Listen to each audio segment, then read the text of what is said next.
साथ ही आपका trade route, इसके अलावा आपके बिजनेस इंश्योरेंसेस और फ्लाइट्स, ये सारी चीजें तत्काल इंपैक्ट होती हैं जैसे ही इस इलाके के अंदर लड़ाई छिड़ती है या कोई संघर्ष या कोई तनाव बढ़ता है।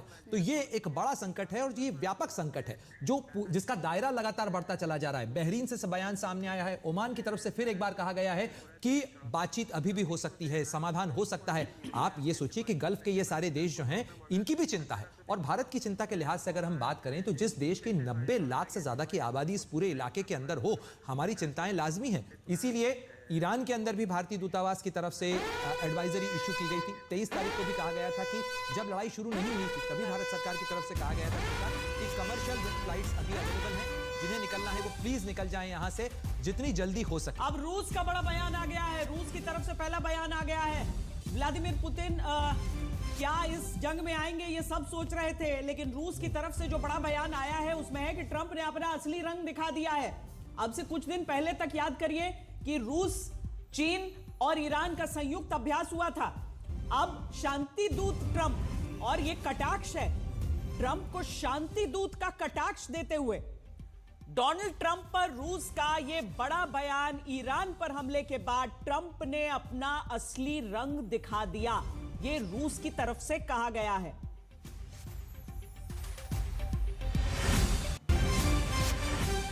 शांति दूत ट्रंप का असली रंग यही है। क्या पुतिन इस युद्ध में आएंगे या नहीं आएंगे ये आगे की बात है, लेकिन उनके देश की तरफ से जो बयान आया है वो ये कि डोनाल्ड ट्रंप पर अपना रंग असली दिखा रहे हैं वो।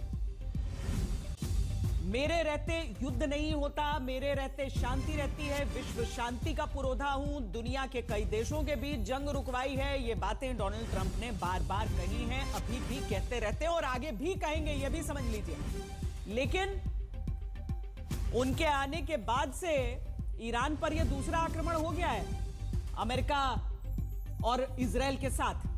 बिल्कुल, और इसमें तो इनिशिएटर जो हैं वो इजराइल और अमेरिका हैं। अमेरिका की तरफ से जो अमेरिकी विमान वाहक पोत हैं, उन्होंने इस ऑपरेशन के अंदर हिस्सा भी लिया है और बाकायदा अमेरिका ने अब तक का सबसे बड़ा जंगी जमावड़ा जो है वो अरब सागर में और हिंद प्रशांत के क्षेत्र के अंदर किया है।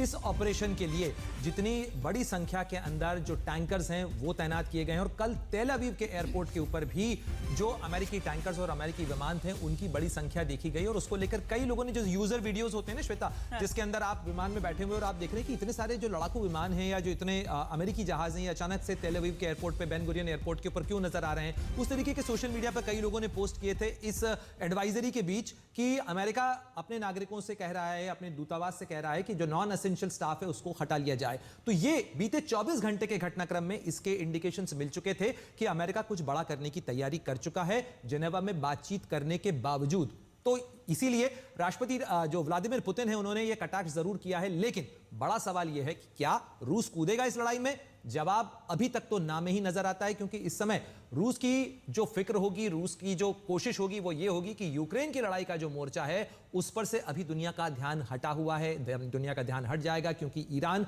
ज्यादा बड़ा व्यापक संकट हो सकता है। अगर ईरान का इस जंग का दायरा बढ़ता है तो इसके दायरे के अंदर खाड़ी के बहुत सारे देश आ सकते हैं।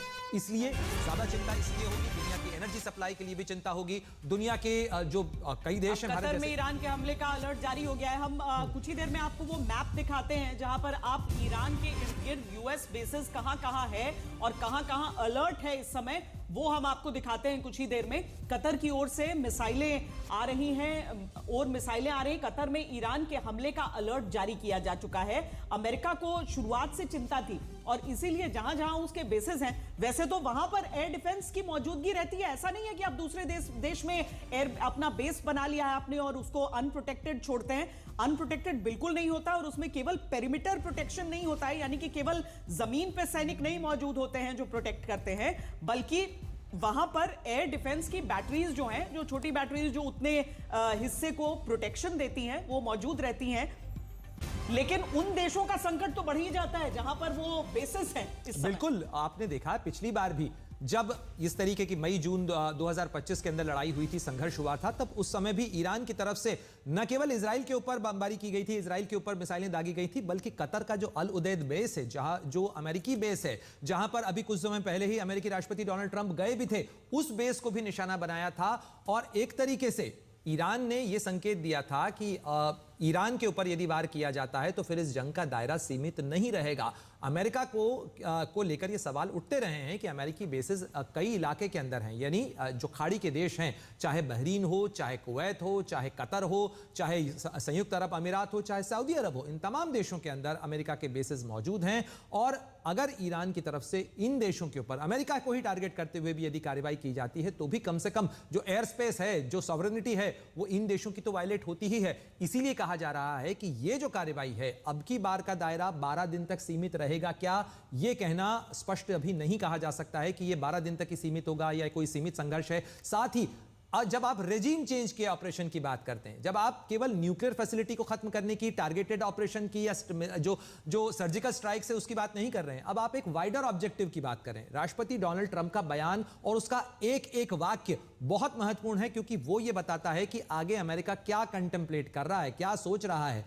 उसके मन में क्या चल रहा है और इस ऑपरेशन के लिए उसने क्या क्या खाका बनाया है, जिसके अंदर पहली चीज है ईरान के लिए, ईरान के जो शक्ति संस्थान हैं, ईरान के जो शक्ति प्रतिष्ठान हैं, चाहे वो उसकी सेना हो, चाहे IRGC हो, चाहे ईरान की लीडरशिप हो, उनको टारगेट करना है। उसके बाद ईरान के जो सैन्य शक्ति है उसको नष्ट करना है ताकि ईरान पलटवार ना कर सके। और साथ ही ईरान के लोगों को यह संकेत देना है कि अब आप उठ खड़े होइए, अब आप सत्ता परिवर्तन करिए, हम यहां रेजिम चेंज करवाना चाहते हैं, हम पूरी तरह से सैन्य इंटरवेंशन कर रहे हैं और जनता सड़कों पर उतरे और सत्ता बदले। बड़ा सवाल यह है कि क्या इस तरीके के सैन्य अभियानों से सत्ताएं बदलती हैं। और साथ ही जो सारी बातें कही जाती रहीं, हमने इस तरीके के प्रयोग इराक में भी देखे हैं, हमने इस तरीके के प्रयोग लीबिया में भी देखे हैं। ये रेजिम चेंज के जो ऑपरेशन हैं, ये प्रायः एक खुला घाव देके जाते हैं जो कि बाद में नासूर बन जाता है। हमने इराक के अंदर देखा है, सद्दाम हुसैन को हटाने के बाद में जो सत्ता व्यवस्था वहां बनाने की कोशिश की गई, उसने व्यापक अस्थिरता ही खड़ी की, उसने आईसिस खड़ा किया। अफगानिस्तान के अंदर भी जो हुआ, उसने एक व्यापक अस्थिरता दी। इस पूरे क्षेत्र के अंदर यदि हम केवल भारत के नजरिए से बात करें तो भारत के नजरिए से यहां पर चिंताएं हैं यदि ईरान में कुछ होता है, क्योंकि ये पूरा क्षेत्र जुड़ा हुआ है, हमारे आर्थिक हित जुड़े हुए हैं, हमारे सामाजिक हित जुड़े हुए हैं इस इलाके से, और साथ ही मानवीय हित इस लिहाज से जुड़े हुए हैं क्योंकि बहुत बड़ी संख्या इस पूरे क्षेत्र के अंदर भारतीयों की रहती है जो काम करती है इन सारे देशों के अंदर। श्वेता, अब देखिए, तेहरान पर हमले की बाद की जो भीषण तस्वीरें हैं, शुरुआत में तो हमने आपको जो तस्वीरें दिखाई हैं वो धुएं का गुबार दिखा है, लेकिन अब कितनी तबाही हुई है उसका पैमाना आप इन तस्वीरों को देखकर उसका अंदाजा लगा सकते हैं। वहां पर जो इमरजेंसी सर्विसेज हैं वो आपको जमीन पर ऑन ग्राउंड दिख रही हैं, लेकिन जली हुई वो गाड़ियां, नष्ट हुए वो सड़कें, वो सारे आप देख सकते हैं। और इसका सीधा आप अनुमान ये लगा लीजिए कि भले ही पूरे सटीक कोऑर्डिनेट्स मौजूद रहते हैं जिस पर मिसाइल हमले जाते हैं, ऐसा नहीं है कि कोई टारगेट करके सिविलियंस को मारता है, लेकिन उसकी जद में आ ही जाते हैं लोग। किसी भी दो देश के बीच जब युद्ध होता है तो उसकी ऐसी ही भयावह तस्वीर रहती है। जान माल का क्या नुकसान हुआ है, जान का कितना नुकसान हुआ है, कितनी कैजुअल्टी है, ये कुछ देर में हमारे सामने होगी। लेकिन इजराइल की तरफ से भारतीयों के लिए भी हेल्पलाइन नंबर जारी किया गया है, वो भी हम आपको स्क्रीन पर दिखा रहे हैं। भारत की तरफ से हालांकि पहले ही बता दिया गया था कि ये इस क्षेत्र में कुछ भी हो सकता है, तो वहां से निकले। बहरीन के यूएस नेवल बेस पर ईरान का हमला हो गया है। लीजिए, बहरीन के यूएस नेवल बेस, यूएस का नेवल बेस, यूएस के मिलिट्री बेसेस इस पूरे इलाके में फैले हुए हैं। ईरान ने बैलिस्टिक मिसाइलों से वहां पर हमला कर दिया है। ईरान अपनी मिसाइल क्षमता को पिछले कई वर्षों से बहुत ज्यादा एडवांस कर चुका है। अपनी एयर डिफेंस पर काम जरूर नहीं किया, लेकिन अभी वो शुरुआती तौर पर न केवल इजराइल पर बल्कि इर्द गिर्द उन सभी बेसेस पर निशाना साधेगा, ये तय था। ये हम अपनी तरफ से आपको बता भी रहे थे। बहरीन के यूएस नेवल बेस पर जनरल कुलकर्णी, ईरान ने हमला कर दिया है बैलिस्टिक मिसाइल से। बिल्कुल श्वेता जी, आप देखिएगा अमेरिका पूरा तामझाम लेकर के आया है लड़ने के लिए। इजराइल है उधर ही, लेकिन पूरा था, और इजराइल और ईरान की बॉर्डर भी नहीं है। अगर ईरान को यकीनन, जैसे जैदी साहब ने बिल्कुल ठीक कहा कि अब ये वक्त आ गया है ईरानियंस को कि किस तरीके से उन्होंने पलटवार करना है, क्योंकि प्रीएम्प्टिव स्ट्राइक जो करता है वो इस यकीनन करता है और इस मकसद से करता है कि ईरान में कुछ भी ना उठे उसके बाद।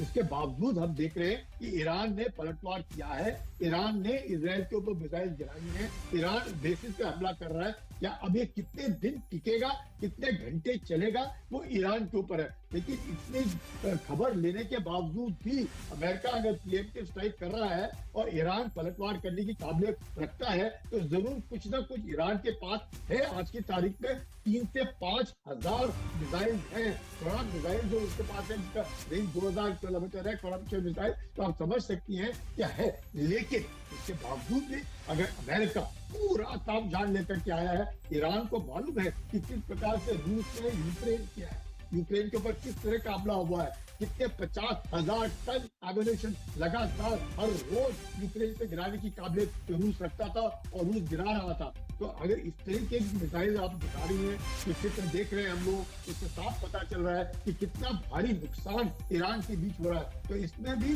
जो हौसला होता है वो टूट जाता है ईरानियों का। ईरानियंस के बीच में भी जिस प्रकार से लोग हैं, कुछ खामेनी के साथ खड़े हैं, कुछ खामेनी के विरुद्ध खड़े हैं, तो ऐसे हालात में उनका जो हौसला है वो टूट जाता है। अगर हौसला जल्दी टूट गया, ये दिन में हुआ है ये सारा अगर बहरीन को टारगेट किया गया है और वो भी जो यूएस का 5th फ्लीट है उसका हेडक्वार्टर है, उसे टारगेट किया है अगर ईरान ने, तो एक बड़ा चैलेंज अमेरिका को निश्चित रूप से दिया है। और अगर इतना बड़ा चैलेंज ईरान की तरफ से दिया जा रहा है, ईरान को भले ही ये दिखाने का दबाव हो कि हम जवाबी कार्रवाई कर सकते हैं, लेकिन निश्चित रूप से अगर 5th फ्लीट का हेडक्वार्टर टारगेट किया जाता है तो जवाबी कार्रवाई अमेरिका की तरफ से, इजराइल की तरफ से और बड़ी हो सकती है।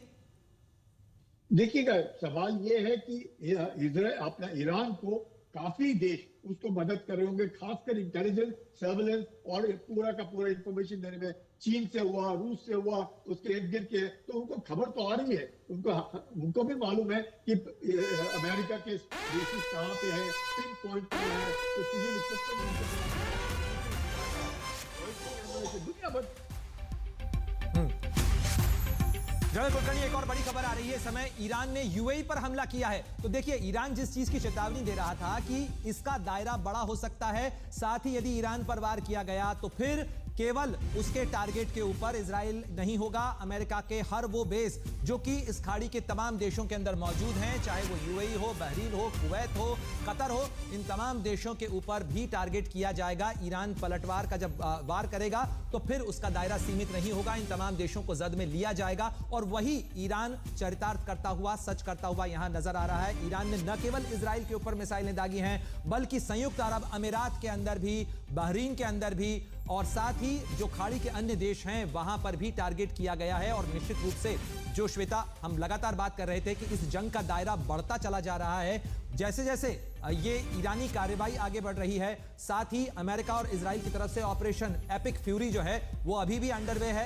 एक तरफ खबरें और तस्वीरें सामने आ रही हैं कि ईरान के अंदर कितनी तबाही हुई है, ईरान में किन शहरों को निशाना बनाया गया है, वहीं दूसरी तरफ इन तमाम जगहों से भी रिपोर्ट एक एक करके सामने आ रही है कि ईरान का जो पलटवार है वो किसी एक जगह, एक देश तक सीमित नहीं है, बल्कि उसका दायरा बढ़ता चला जा रहा है। देखिए, क्या जो डोनाल्ड ट्रंप की तरफ से जो कदम उठाया गया है, जिस तरीके से ईरान को निशाने पे लिया गया है, उसका खामियाजा देखिए पूरे क्षेत्र के लोग भुगत रहे हैं। अब यूएई पर हमला, उधर कतर में अलर्ट, अभी आपका नेवल बेस पर ही नहीं बल्कि जो जहाज जा रहे हैं वहां पर अगर हूथी आतंकियों का हमला हो रहा है, तो ईरान ने बहरीन पर जो ये हमला किया, देखिए सारी तस्वीरें एक एक करके जो हमारे सामने आ रही हैं, ये अगर इसे विश्व युद्ध नहीं कहा जाएगा तो किसे कहा जाएगा? ये एक या दो देश के बीच का युद्ध नहीं है, निशाने में अब ये पूरा क्षेत्र आ चुका है और इस तरह की परिस्थितियां इस पूरे क्षेत्र में हो गई हैं जो एक बहुत बड़ी चिंता की तरफ इशारा कर रही हैं, बहुत बड़ी चिंता की ओर इशारा कर रही है। ये धुएं का उठता हुआ गुबार एक देश में एक मिसाइल से किया हुआ प्रहार नहीं है, ये उस क्षेत्र के जरिए पूरे विश्व में मचे हड़कंप की तस्वीर आप देख रहे हैं। बहरीन में ईरान ने अमेरिकी बेस पर हमला कर दिया है। यूएई को लेकर जो अभी खबर आ रही है वो बेहद चिंताजनक है। इस पूरे क्षेत्र में हवाई जहाज अब उड़ान ही नहीं भर रहे हैं, एक एक करके हर जगह से किसी एयरलाइंस की, देशों की बात आ रही है कि अभी जो एयर स्पेस है उसे बंद किया जा रहा है। श्वेता, अगर ये अमेरिकी बेस है यूएई में, तो ये अल दफरा बेस है और अल दफरा के अंदर करीब करीब 5000 अमेरिकी सैनिक जो हैं वो तैनात रहे हैं या रहते हैं यहाँ पर। तो एक बड़ी अमेरिकी सैनिकों की संख्या है यहाँ पर। अमेरिका की तरफ से भी अगर इतनी तरह से इन तमाम देशों के अंदर अमेरिकी बेसिस को टारगेट किया गया है, तो फिर आप ये मान लीजिए कि ये अमेरिका की तरफ से ऐलान जंग है, क्योंकि अमेरिकी बेसिस को टारगेट करने का सीधा सीधा सा मतलब है अमेरिका के साथ ईरान की खुली जंग। और ईरान भी अब ये समझ रहा है कि ये जो मैक्सिमम प्रेशर पॉलिसी थी ना श्वेता, जिसके ऊपर राष्ट्रपति डोनाल्ड ट्रंप ने दस्तखत किए थे सत्ता संभालने के बाद, तत्काल बाद, और उस एग्जीक्यूटिव ऑर्डर के साथ ही यह साफ हो गया था कि राष्ट्रपति डोनाल्ड ट्रंप अब ईरान के अंदर कुछ बड़ा करने जा रहे हैं और उसके संकेत मिलने लग गए थे। उसके बाद ही आप देखें कि चाहे इजराइल का पिछले साल का ऑपरेशन हो, इजराइल और अमेरिका का हो, और अब इसके अंदर अल दफरा मनामा जो बहरीन के अंदर है उसके बेसिस के ऊपर, साथ ही अल उदैद जो कतर के अंदर अमेरिका का बेस है उसको टारगेट किया गया है। लेकिन ये केवल अमेरिकी बेसिस को टारगेट नहीं किया गया है, इन देशों के ऊपर भी तो वार किया गया है। तो अब ये देखना है कि वो जो ओआईसी की सॉलिडारिटी थी, वो जो इस्लामिक देशों का जो पूरा समूह था, अब उसके अंदर ये इतनी बड़ी दरार है कि क्या ईरान के खिलाफ एक संयुक्त कार्रवाई हो रही है? ये देश क्या अमेरिका के साथ इस जंग के अंदर कूदने को तैयार होंगे? क्योंकि जमीन तो उनकी ही है, भले ही वहां पे अमेरिकी बेस हो, लेकिन इनके सामने भी एक बड़ा संकट होगा कि या तो वो इस्लामिक सॉलिडारिटी देखें या अमेरिका के साथ में सपोर्ट देखें, और चाहे अनचाहे वो इस जंग के अंदर अब खींच लिए गए। ये भयावह तस्वीरें जो हम देख रहे हैं, युद्ध की भयावह तस्वीरें जो न केवल ईरान और इजराइल से अब आ रही हैं, बल्कि अलग अलग इलाकों से यही तस्वीरें अब आपको ऐसे ही उठते धुएं के साथ नजर आ रही हैं। ईरान का जवाबी वार जो हुआ है, इजराइल पर एक तरफ से मिसाइलों की बौछार हो रही है। अमेरिका को लेकर ईरान का बहुत बड़ा बयान आया है। एक एक करके जो ईरान की तरफ से बयान आ रहे हैं उसमें अब ये सबसे ताजा है, अमेरिका के सभी सैन्य बेस निशाने पर हैं। अमेरिका के सभी सैन्य बेस निशाने पर लिए गए हैं, निशाने पर सभी अमेरिकी ठिकाने हैं, ये ईरान की तरफ से कहा गया है। हमने जैसे ही पहला हमला हुआ था, हमने कहा था कि अब अमेरिका की, और उससे पहले अमेरिका की चिंताएं उन बेसेस को लेकर रहीं, लेकिन वो बेस के इर्द गिर्द उस देश के बाकी हिस्सों का क्या? ये जिस तरह की स्थिति में इस समय पूरी दुनिया को झोंका जा चुका है, ये अपने आप में बहुत ही संजीदा एक स्थिति, बहुत पेचीदा एक स्थिति, पूरी दुनिया के सामने सबसे बड़ा संकट खड़ा नजर आ रहा है। केवल ईरान पर हमले नहीं हो रहे हैं, ईरान कर रहा है पलटवार, और ईरान जिन इलाकों में पलटवार कर रहा है, मुमकिन है वहां पर अमेरिका तो तैयार रहा हो अपने बेसेस को लेकर, लेकिन वो देश में भी अभी चिंतित रहेंगे, पसुपेश में रहेंगे कि अब क्या करें, आगे क्या करें। जनरल विशंबर दयाल भी हमारे साथ इस समय स्टूडियो में जुड़ गए हैं। सर देखिए श्वेता, इसमें कोई शक की बात नहीं है कि जब आपने एक बार ईरान के ऊपर अटैक कर दिया, इजराइल ने किया, अमेरिका ने किया, वो एक है। तो जो अमेरिकन बेसिस हैं यूएई के अंदर, गल्फ के अंदर, उन पे ईरान अटैक करेगा, इसमें कोई शक की बात नहीं है, क्योंकि उसके पास वही एक रिपेल करने का, काउंटर अटैक करने का वही एक तरीका है। तो वो उसने सबसे जो उसके पास उसकी स्ट्रैटेजी के हिसाब से जो सबसे अहम टारगेट्स हैं उनको सबसे पहले उसने भी टारगेट किया है। और इसमें मैं नहीं समझता कि यूएई की जो बाकी कंट्रीज़ हैं, जो इस इलाके में कंट्रीज़ हैं, वो रिजीम्स किसी तरह से इस लड़ाई में डायरेक्टली इन्वॉल्व होंगी अगेंस्ट ईरान। ये नहीं होगा। अगर कोलेटरल कुछ डैमेज होगा तो मैं समझता हूं पर एक साथ हमला कर बिल्कुल, बिकॉज 5 देशों ने बेसिस दे रखे, UAE, Bahrain, Israel, Kuwait, because UAE, Bahrain, Israel, Kuwait, ये 5 देशों पर ईरान ने एक साथ हमला कर दिया है। सीधे तौर पर समझिए कि ईरान अपनी तरफ से यही बता रहा है कि हम पर हमला करोगे तो हम पूरे क्षेत्र में जहां जहां तक हमारी मिसाइलें जाएंगे वहां तक हमला करेंगे। श्वेता, ये तो हमला किया है अमेरिकन बेसिस पे। अगर ये कंट्रीज डायरेक्ट आती हैं तो इनकी कंट्रीज की भी तो रिजीम्स हैं, इनके भी तो नेता हैं, और इनकी भी तो पॉपुलेशन है, इनकी भी तो एरिया है जहां लोग रह रहे हैं। तो ईरान ऐसा नहीं करेगा, और मैं नहीं समझता ये कंट्रीज भी। ये अमेरिका ने युद्ध स्टार्ट किया है, और अमेरिका से किसी ना किसी तरह ईरान जो है थोड़ा इनिशिएटिव लेने की कोशिश करेगा। ईरान अमेरिका की काबिलियत के अगर मिलिट्री पावर के हिसाब से देखो, उसका मुकाबला नहीं है। ईरान का इजराइल और अमेरिका की मिलिट्री पावर के सामने वो कुछ भी नहीं है। लेकिन उसकी जो स्ट्रैटेजी है, उसकी जो ह्यूमन रिसोर्सेज हैं, उसकी जो रेवोल्यूशनरी गार्ड्स हैं, उसकी जो काउंटर अटैक की कैपेबिलिटी है थ्रू मिसाइल्स, आखिर अगले ने 3000 मिसाइल्स हैं अगले के पास, फायर तो करेगा वो। तो ये मैं समझता हूँ कि एक इस वक्त पर ईरान ने भी एक मैसेजिंग दी है, not only America, American people, कि अमेरिका के प्रेसिडेंट ने जो ये डिसीजन लिया है, जो ये इस टाइम पे जो एक तरह से देखना पीस नेगोशिएशन तो जारी थी। देखिए, हम आपको 5 मिनट के भीतर किस तरीके से मिसाइलों से हमला होता है ईरान की तरफ से, वो हम आपको दिखाते हैं कि 3 मिनट में 1 2 3 4 5 6 7 8 9 10 11 12 13 14 15 16 17 18 19 20, फिर 2 मिनट के भीतर आपको उतनी ही उससे बड़ी संख्या में ये लगातार जो अलर्ट्स आते हैं इजराइल की तरफ से, ये कहां हमले हो रहे हैं, वो 10-10 सेकंड में अपडेट हो रहे हैं कि यहां पर मिसाइलें आ गई, यहां मिसाइलें आ गई। इजराइल को तो सबसे ज्यादा बौछार झेलनी पड़ रही है, उसके पास एयर डिफेंस है, लेकिन बाकी क्षेत्रों में केवल मतलब जहां पर बेसिस है, बिल्कुल, उसके साथ साथ वो देश भी तो अभी त्राहिमाम करेगा कि ये क्या हो गया, क्योंकि एक होता है धमकी और एक होता है कि आपने सचमुच में हमला कर दिया है वहां पर।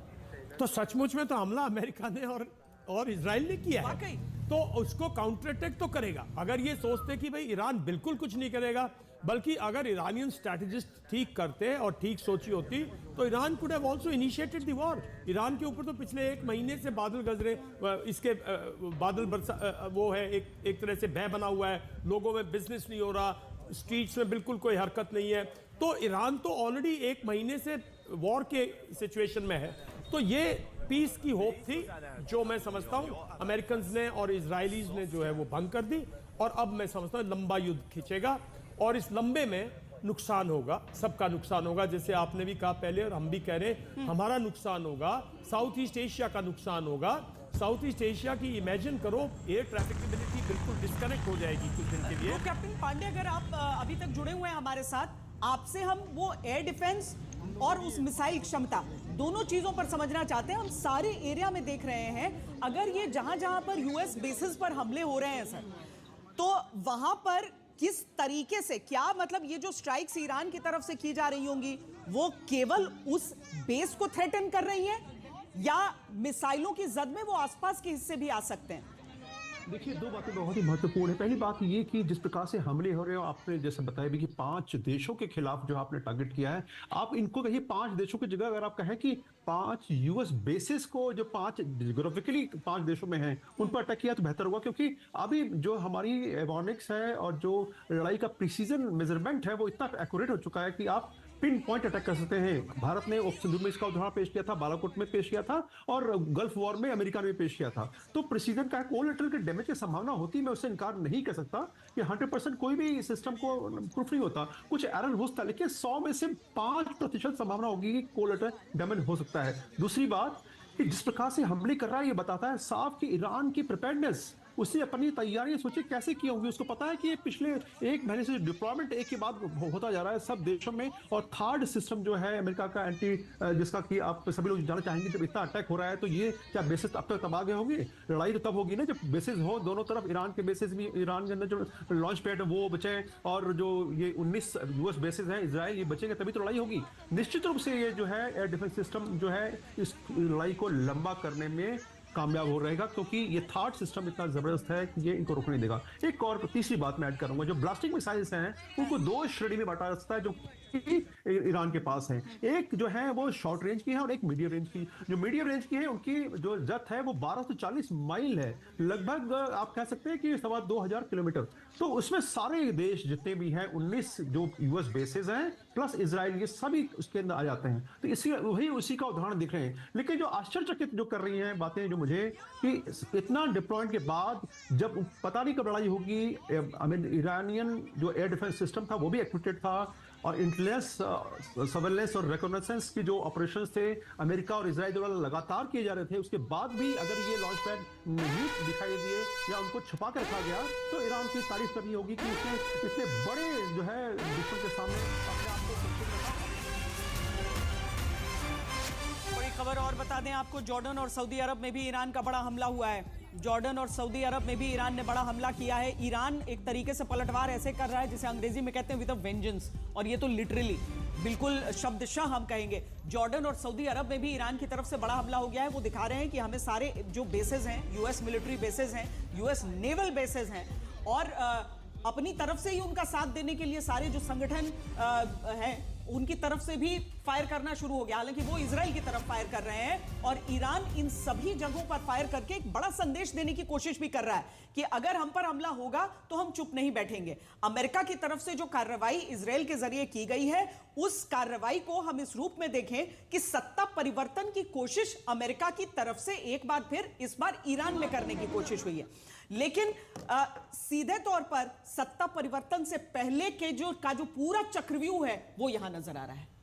चक्रव्यूह तो पिछले कितने दिन से नजर आ रहा था ना। पहले देखिए एजिटेशंस हुए, फिर स्ट्राइक हुई, फिर इरानियन जो रेवोल्यूशनरी गार्ड्स हैं उन्होंने लोगों को भी मारा और कंट्रोल किया। जो अंदर की, जब अंदर आप फेल हो गए तो आपने एक लल, जिसको बोलते हैं बैटल में लल, तो इस पूरे के अंदर एक उन्होंने थोड़े दिन के लिए ये ईरान को एंगेज किया। ये तस्वीर भी देखिए आप, बहरीन में जो अटैक हुआ है उसकी लाइव तस्वीर हम दिखा रहे हैं। बहरीन में जो अटैक हुआ है, और ऐसा नहीं लग रहा है कि वो विफल हुआ है, नहीं, कहीं कहीं जरूर स्ट्राइक करेगा। जमीन के पास ये आप साथ में एक बाउंड्री वॉल देख रहे हैं और उसके भीतर गिरता हुआ देख रहे हैं। अब वो ड्रोन से भी हमले कर रहा है, वो मिसाइलों से